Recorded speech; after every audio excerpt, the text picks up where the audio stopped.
الحمدللہ مشکات شریف فصل ایمان کا یہ تیسرا حصہ ہے۔ اللہم صلی علی محمد وعلی آل محمد۔ حضرت عبادہ بن صامت رضی اللہ تعالی عنہ سے روایت ہے کہ میں نے رسول اللہ صلی اللہ علیہ وسلم کو یہ فرماتے ہوئے سنا ہے کہ جو شخص زبان اور دل سے اس امر کی شہادت دے کہ خدا کے سوا کوئی معبود نہیں ہے اور محمد صلی اللہ علیہ وسلم خدا کے رسول ہیں، اس پر دوزخ کی آگ حرام ہے، یعنی اس پر دوزخ کی آگ کو حرام کر دیتا ہے۔ رواہ مسلم۔ اللہم صلی علی محمد وعلی آل محمد۔ حضرت عثمان رضی اللہ تعالی عنہ سے روایت ہے، فرمایا رسول اللہ صلی اللہ علیہ وسلم نے کہ جو شخص مرے اور وہ اس امر کا یقین رکھتا ہو کہ خدا کے سوا کوئی معبود نہیں ہے، وہ جنت میں داخل ہوگا۔ رواہ مسلم۔ اللہم صلی علی محمد وعلی آل محمد۔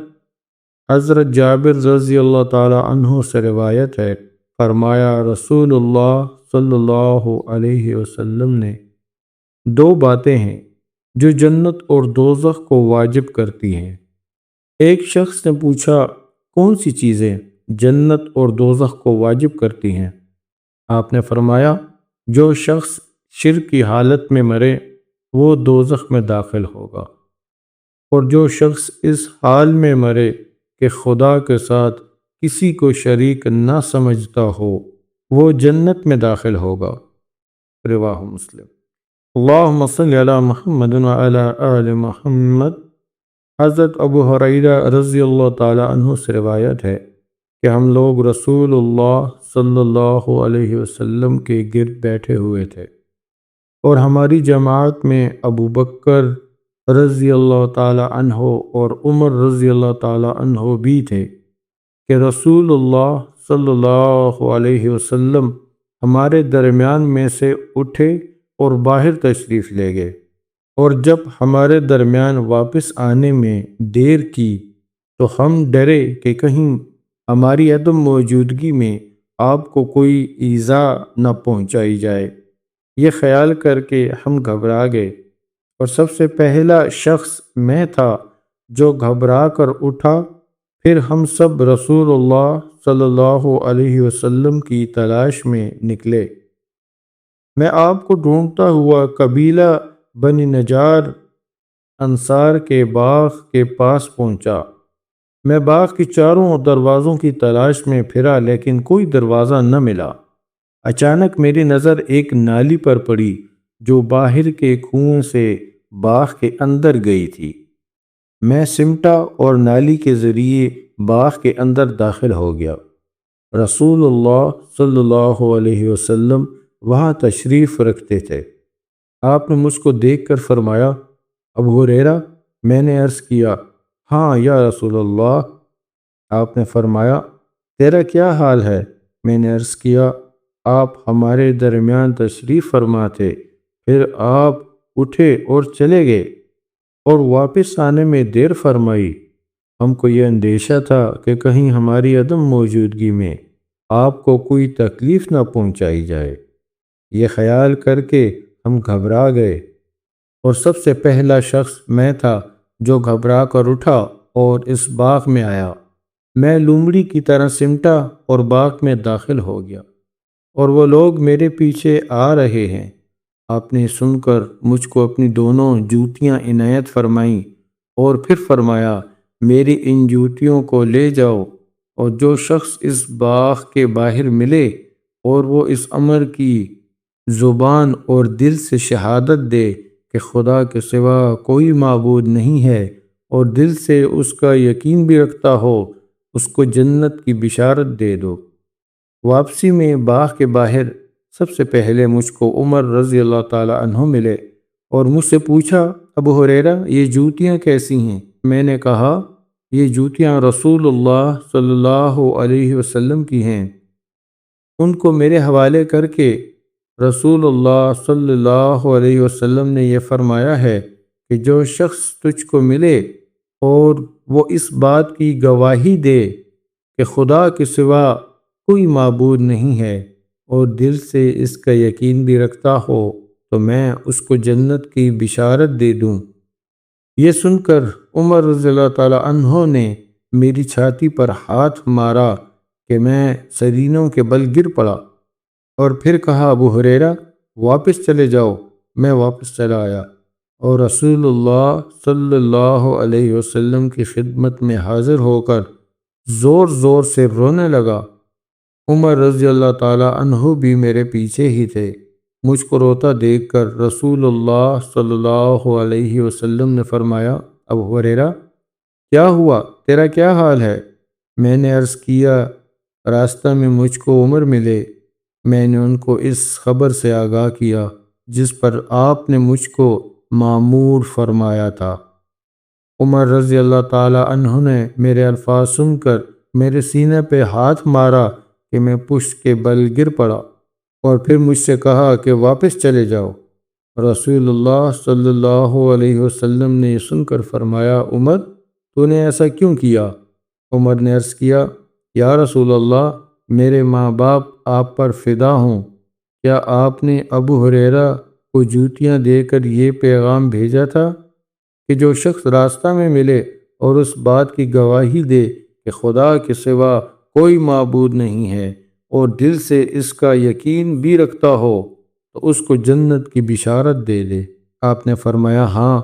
عمر نے عرض کیا یا رسول اللہ ایسا نہ کیجیے، مجھ کو اندیشہ ہے کہ یہ لوگ یہ سن کر اسی پر بھروسہ کر لیں گے اور سست ہو جائیں گے، آپ ان کو عمل کرنے دیجیے۔ رسول اللہ صلی اللہ علیہ وسلم نے فرمایا اچھا ان کو عمل کرنے کے لیے چھوڑ دو، رواہ مسلم او کما قال اللہم صلی علی سیدنا مولانا محمد وعلی آل سیدنا و مولانا محمد وبارک وسلم وصلی علیہ۔ اللہم صلی علی محمد وعلی آل محمد۔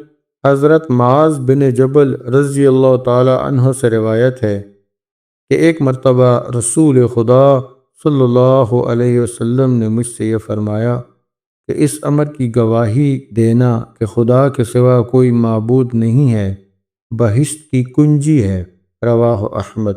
اللہم صلی علی محمد وعلی آل محمد۔ حضرت عثمان رضی اللہ تعالیٰ عنہ سے روایت ہے کہ رسول اللہ صلی اللہ علیہ وسلم کی وفات پر آپ کے اصحاب میں سے کچھ لوگ نہایت غمگین تھے اور بعض کے دلوں میں طرح طرح کے وسوسے پیدا ہو رہے تھے، اور میں بھی ان ہی لوگوں میں تھا۔ اس حال میں بیٹھا ہوا تھا کہ عمر رضی اللہ تعالیٰ عنہ میرے پاس سے گزرے اور مجھ کو سلام کیا، لیکن محویت میں مجھ کو خبر نہ ہوئی۔ عمر رضی اللہ تعالیٰ عنہ نے میری اس بے رخی کی ابو بکر سے شکایت کی، اور پھر دونوں میرے پاس آئے اور دونوں نے مجھ کو سلام کیا۔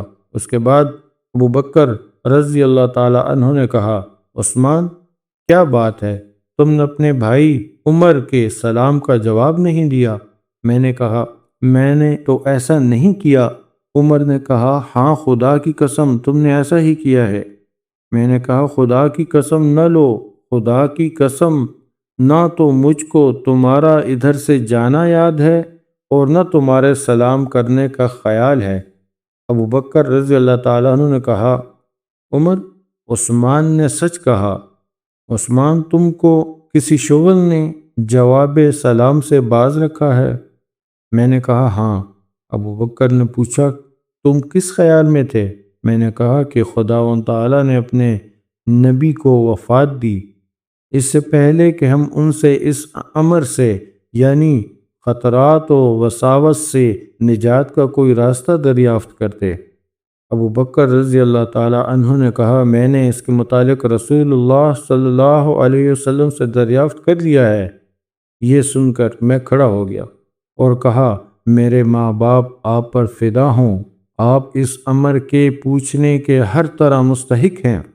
ابو بکر رضی اللہ تعالیٰ عنہ نے کہا میں نے ایک روز رسول اللہ صلی اللہ علیہ وسلم سے عرض کیا یا رسول اللہ اس امر سے نجات کا کیا ذریعہ ہے؟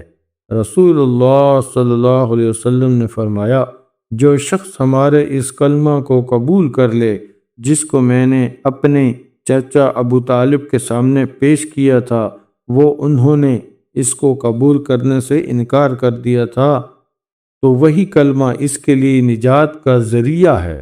رواہ احمد او کما قال اللہم صلی علی محمد وعلی آل محمد۔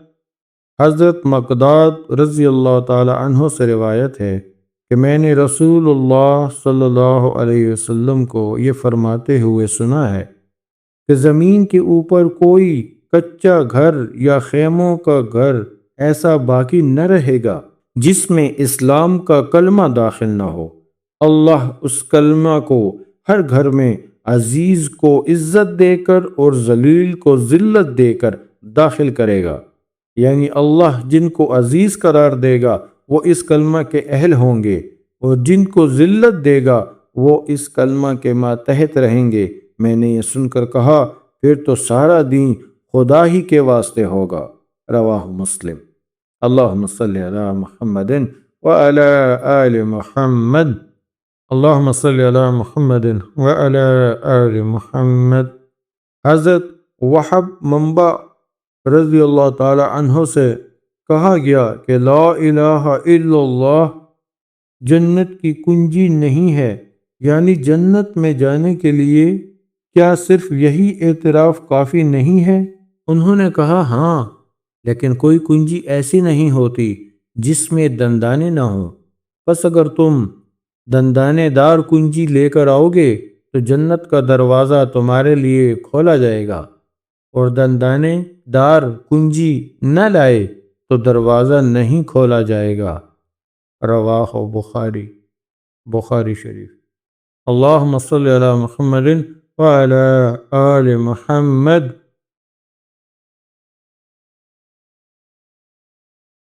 حضرت ابو ہریرہ رضی اللہ تعالیٰ عنہ سے روایت ہے، فرمایا رسول اللہ صلی اللہ علیہ وسلم نے کہ جو شخص اپنے اسلام لانے کو اچھا بنائے گا، یعنی اسلام کے کاموں کو صدق اور خلوص سے ادا کرے گا، اس کو ہر ایک نیکی کا اجر 10 گنا لکھا جائے گا، یہاں تک کہ اس کی ایک نیکی 700 نیکیوں کے برابر ہوگی، اور ہر ایک بدی اپنے مثل لکھی جائے گی۔